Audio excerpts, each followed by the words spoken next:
You know, they've called me a lot of things over the centuries. A bridge, a prize, the center of the world. My story isn't just written in books, it's carved in stone, it flows with the water, it's in the rise and fall of empires. I've had so many names, but I've only ever had one soul. It all started way back, around 600 BC. To the Greeks who founded me, I was known as Byzantion.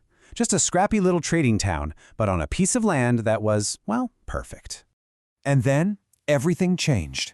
An emperor decided to give me his name, and for more than 1,000 years, the entire world knew me as Constantinople, the Queen of Cities. Even the Vikings had a name for me. You know, the guys with the axes who served in my elite guard. To them, I was Miklagard. Simple. It just means the great city. And the name you know me by today, Istanbul. It actually comes from a pretty simple Greek phrase, East in Poland, which just means to the city. Because, really, where else would you be going? But let's go back. Every great story has to start somewhere. And mine, it starts with a prophecy. A Greek colonist, a guy named Byzantion, was looking for a place to build a new life, and he went looking for a little divine intervention. Found your city opposite the land of the blind. Sounds pretty weird, right? But when Byzantion sailed into the Bosphorus Strait, it all clicked. He saw the town of Chalcedon over on the Asian shore, and he thought you'd have to be blind not to see that the peninsula on the European side was so much better. And that's where he built me.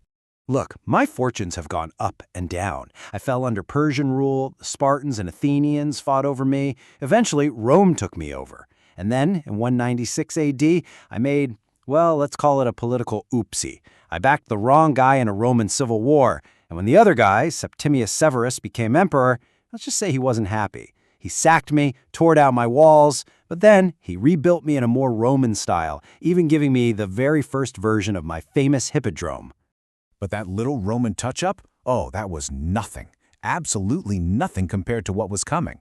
Because in 324 AD, a new emperor, Constantine the Great, decided he needed a new capital for the eastern half of the Roman Empire.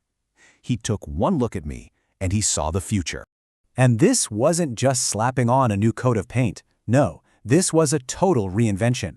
In 330 AD, he named me after himself, Constantinople, and decided to turn a provincial town into the absolute, undisputed center of the world. He built massive new walls to keep me safe, a sprawling great palace, and the hippodrome, he made it even bigger, the social hub of the city, where everyone, and I mean everyone, came for the thrilling chariot races. He carved out grand avenues and forums, and, crucially, he made me the heart of the new Christian faith.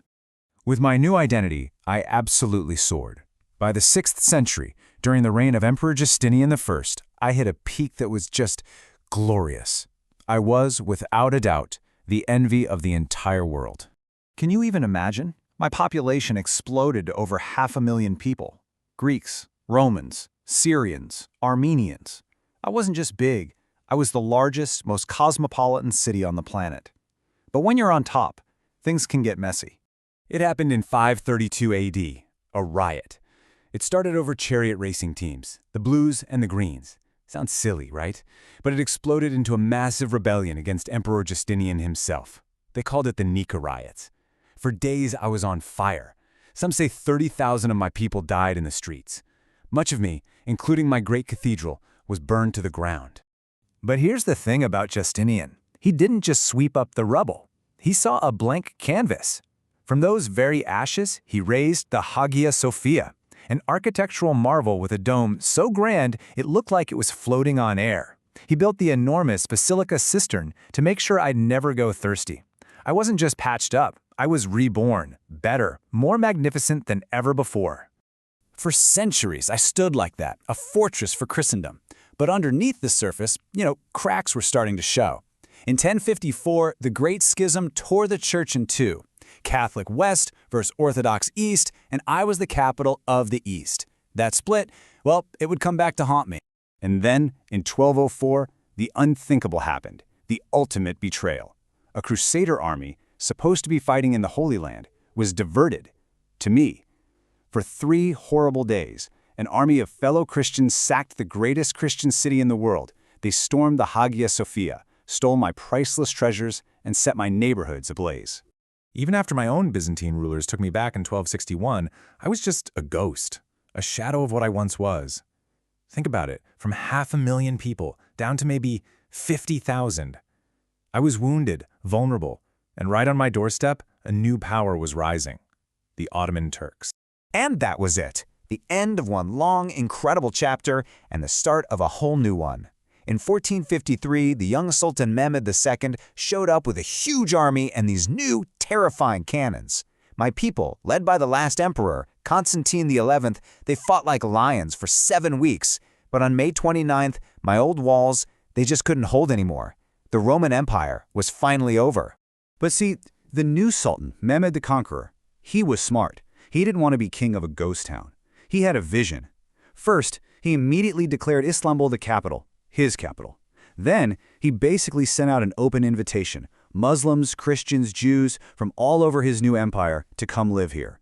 He kick-started the economy with the Grand Bazaar and poured money into building beautiful new mosques, schools, and bathhouses.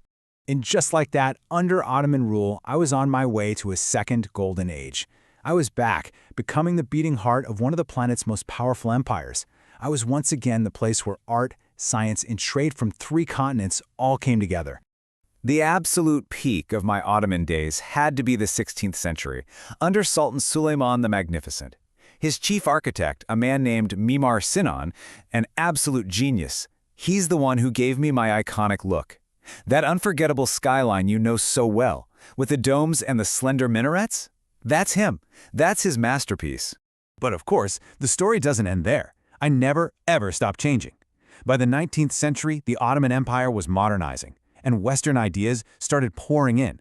The Sultans moved out of the traditional Topkapi Palace and into the new, grand, European-style Dolmabahce Palace. We even got the world's second oldest subway.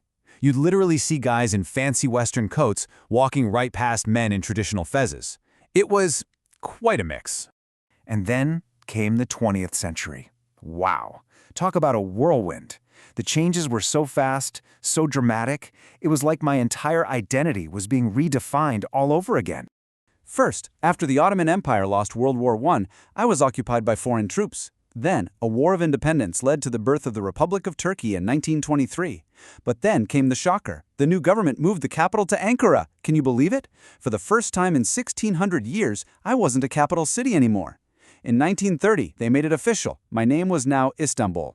And in 1973, a bridge finally stretched across the Bosphorus, physically linking the 2 continents I have been bridging culturally for my entire life.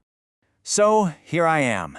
From a little Greek colony to a Roman capital, a Byzantine jewel, an Ottoman powerhouse, and now, this sprawling, modern megacity. I've been torn down and rebuilt, conquered and freed, celebrated and, for a time, sidelined. But I'm still the place where East and West collide, where history isn't in a museum, it's on every street corner. My whole story, really, is about resilience. And after all this time, after shaping so much of the world, I just have to wonder, what's next? What will my future inspire?